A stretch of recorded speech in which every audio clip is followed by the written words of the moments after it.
Hold on for a moment before I show you whole thing. I made this. All of it. Concept, script, characters, every single shot, sound direction, and even a little bit of brand identity with AI. 15 hours across 2 days. It needed plan. It needed adapting on the fly. It needed jumping in and fixing the places where AI fell short, and it did fall short.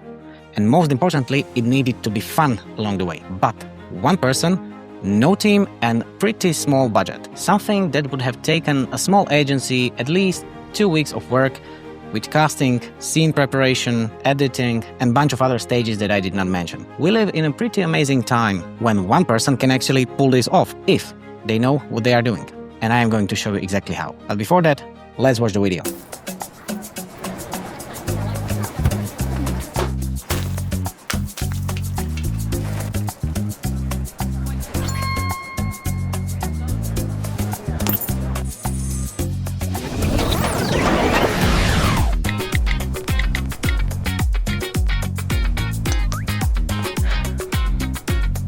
That was too soon.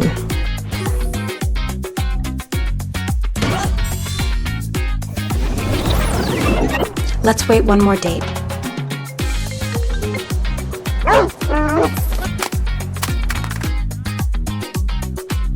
You can't undo what you didn't protect. Where is that damn button? Undone. Back it up before life doesn't. Now that you have watched the video, I will walk you through my process and how I did it from basically scratch, from idea up until it was complete piece that you just saw. This time I was working in TapNow, which is AI creative platform, and it looks really promising. I have tried it for the first time, a bunch of cool features here, but I always somehow default to using node-based approach because it fits my style of creation and the way of how I think about problem solving with AI. Therefore, I immediately started there. And this is how the whole process of my creation actually looks like. Don't get fooled, it's not complete amount of generations. I have deleted a bunch of them already because they either turned out to be unusable or it was some dead end. Therefore, I stopped developing that route. But here I managed to create everything I needed. First thing first, I needed a script or at least some video treatment about what I'm going to do. I did that process in Claude where I discussed my idea and I let it to polish it. It is never the 100% because with AI there is always a certain amount of organic element present and you cannot control that. But I had direction, I broadly know what I am doing and what I need to achieve, so that was completely fine. And I always get back to it to take out information for certain shots, what should be in it, what should happen, and so on. And as you can see from this bird eye view, I have groups of 3 main sequences which were present in the video. The eating one, texting one, and then the part with the dog where it actually ended. And all those originated from one single image, meaning a character. In here, I use only one character, which is this woman, but I did some research on my own and I gathered a couple of images from sites that offer them as a free use. So I did that. I uploaded here a couple of those and used them as image input reference because using Nano Banana, which is my most beloved model, I know how good it is, but I also know where it falls short. I'm not going into details right now, but check the video somewhere in the corner to actually understand what I mean. In here you can see I did my text description, but I also supported with image references. I originally started with way more than just those 5, but I iterated and one by one eliminated those that I didn't need. And this way I actually end up with the face I was kind of happy with. I had my broad vision already in my head. I just needed to somehow visualize it. Now, let's start with first sequence, where from image of my main character, I created a basic shot, which acted as a source for almost every single generation here. I was creating generations most of the time as multi-shots. So within one video, I had way more material to work with. And also, I'm used to do that from practical filmmaking, when you actually always gather way more material because you never know what you might need and which version, which take would be the one that actually will be chosen. For example, in here, those initial shots were mostly perfect. However, dropping a cup was problematic most of the time. Sometimes it fell down and the coffee didn't spill out. Then it did. However, the bottom and the top of the lid got somehow changed while it was falling down. So it was back and forth. Certain shots were easier and some were really difficult. With each video, I was iterating the prompt to maybe account for problems that appeared before, and I created my base. But there was one important element that was created in this first scene, and it was this frosted glass button, which stands for undo. But my way of thinking was to use it somehow in a different approach. Therefore, I wanted it to be inverted. However, along the way, I changed my mind, so I decided to do it differently. Therefore, I needed it to be in correct direction. But my approach is not to overcomplicate things, so I only inverted every single image in the scene, which meant the text was correct. I prompt for this button right within my text input because I didn't have reference. I was in exploration phase, and here you can see it was floating, translucent, softly glowing, frosted glass, gentle pulse, something like that. I did a couple of iterations until I stumbled upon this one, and I really like it.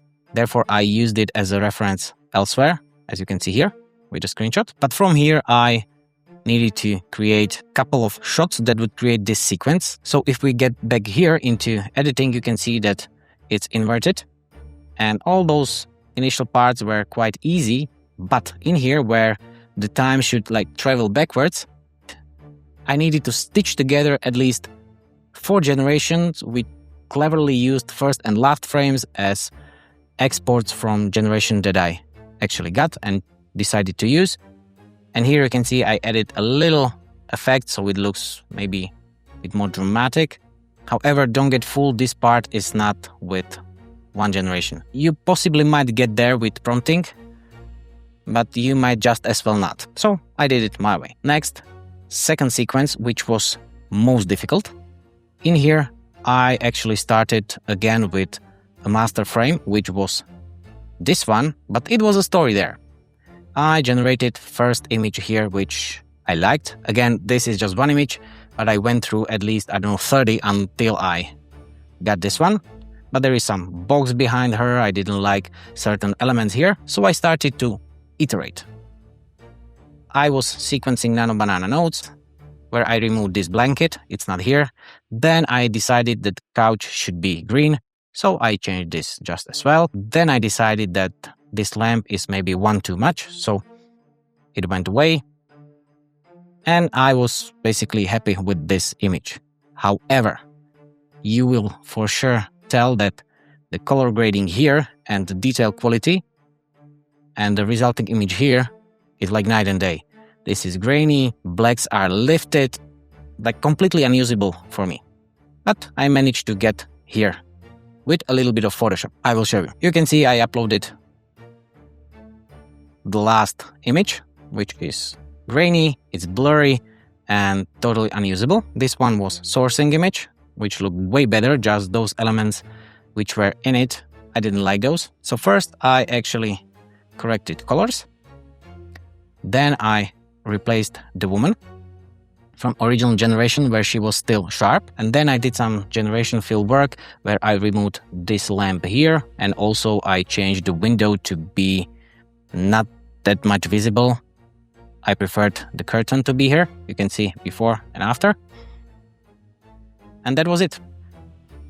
I was not obsessing over the background being maybe less sharp. We are still working with way bigger image that video generator can actually work with. So the most important element was the woman, and she is sharp. I was okay with it. I uploaded it here. And now my process started again. It was sequenced with woman texting, then a close-up on the phone. But you can for sure tell that this sequence might look quite easy, but the phone looked like garbage all the time. Not the phone, the screen. Every single time, no matter how hard I tried, the keyboard was off, text were unreadable, and maybe if it wasn't that important element, I would say whatever, but it was main part in that shot. So after a couple of generations, I realized that there is no point in doing that. Every single phone close-up shot looks great. I just need to fix the screen. So what I did, I fixed it. Here you can see I have generated a couple of images through Nano Banana with phone screen where there was a chat history where the woman chatted with her new boyfriend about the dinner, and she was just about to send him a message, I think I'm in love with you, and she would quickly change her mind after. So I had my image here. I went to Photoshop.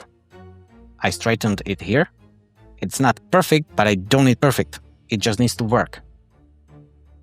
Here I already prepared the version with this text being written here, and then I moved all this part up and text changed into a bubble.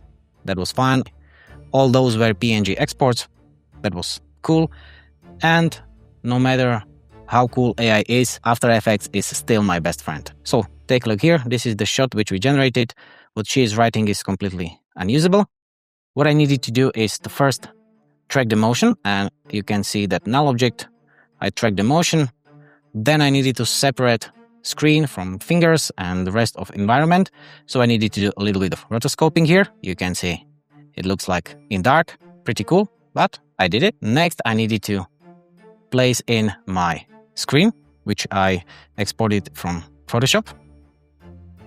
However, this screen is pre-composed because there will be animation in it.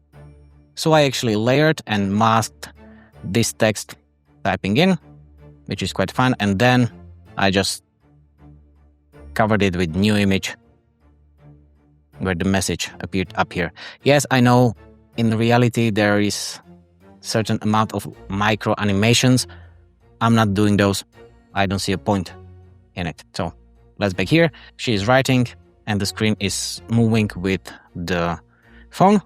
It's not perfect, again, but I don't need perfect. It needs to look good in the circumstances that I will actually use. And this is not it. So that little drifting there, I don't care. Now, here you can see that this is obviously too bright. It needs to look like this. So I used a couple of effects, then 1 or 2 overlay layers, and it looks fine. Now, considering color, that is fine. Here it's moving a little bit, but I decided to go fast and lean. So what I did, I just zoomed in and I created another cut in it. So it's not that obvious. You can take a look. With the beginning, it's quite fine. Then switch, send, and we are on the different shot. You for sure see it here, but I'm pretty sure you won't notice it when you are watching it without any additional context. So that's the point. That's my way of doing it lean and fast. Now, back to TapNow board. In here, I also created certain shots that I needed. I also created another reference image where I also plugged in this button so it knows how does it look. I created new still shot here and created my versions and iterations one after another. Some I played with options, with iterations. I even tried to make her kick that button, not to touch it, but this didn't work. And just as I told you before that I tried to work with the style of AI generation, not against it, I know that sometimes I need to adapt. I downloaded shots that created this sequence. I played it one after another. Then I realized I needed a bit of context there. So I added 2 close-ups where she speaks, maybe I have sent this message too soon. And then when the time travels back, she just comments, let's give it another date or something like that. We can take a look here. You can see that this looks quite fine. no drifting of the screen is actually noticeable or noticeable enough so it bothers me.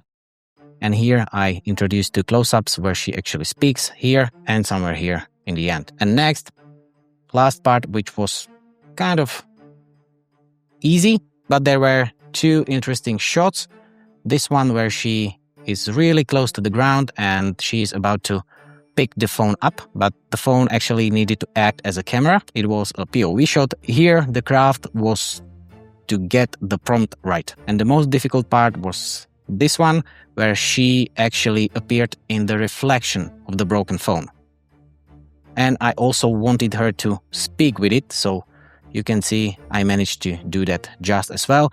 But here, as I told you, it was only the matter of prompting. There was no other After Effects fix necessary. And with these 3 sequences, I had my main body of video ready, but I needed some music there. I needed a voiceover there, even though it was only maybe 2 sentences, I needed there.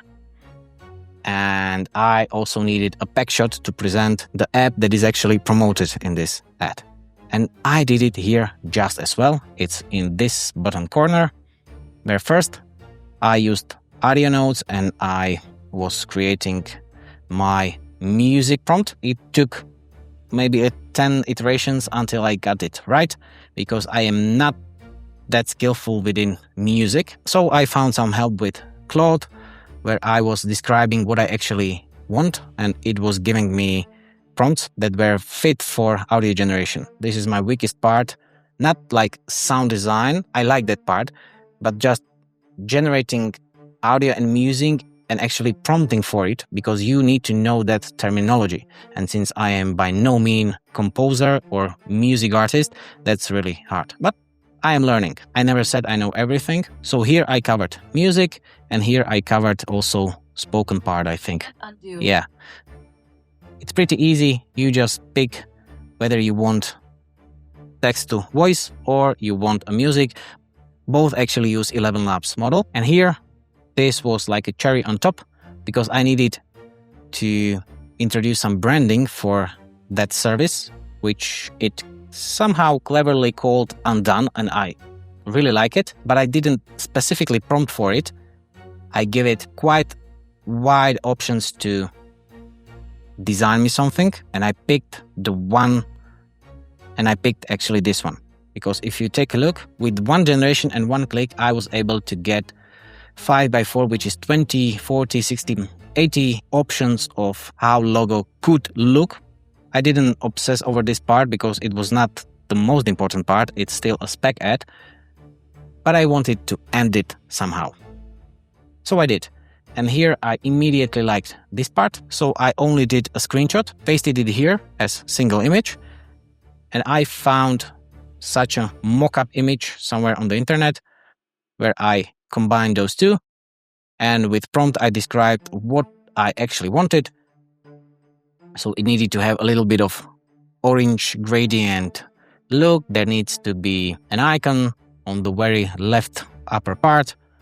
And it did it on the, I don't know, first or second round. You can see it gave me a couple of options, but I like this one, looked the most clean. It, however, wasn't enough for the full packshot to look like. So again, I combined it in After Effects, where I did a simple animation of the packshot for it to look a little bit more than just image. It looks this way. I'm completely fine with it. And this was the last step. Like, not last. I also needed then to get in, and I then needed to get back to my edit and start a standard routine to try to color match generations, to do color grading, maybe pulling out certain colors. You know the drill. This is necessary almost every single time. I personally never end up with how AI generates the output. I always try to elevate it somehow, and how successful I was with that, you are the one who need to tell it. So if you like it, drop a comment. If you want to support me, you know what to do. Try TapNow if you like the environment, and that's it.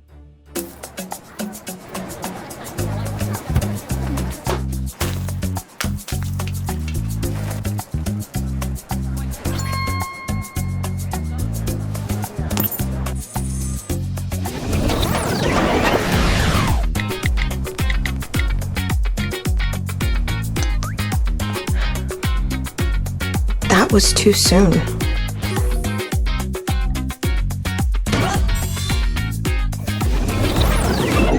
Let's wait one more date.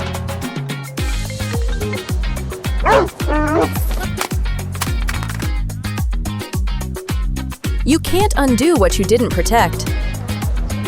Where is that damn button? Undone. Back it up before life doesn't.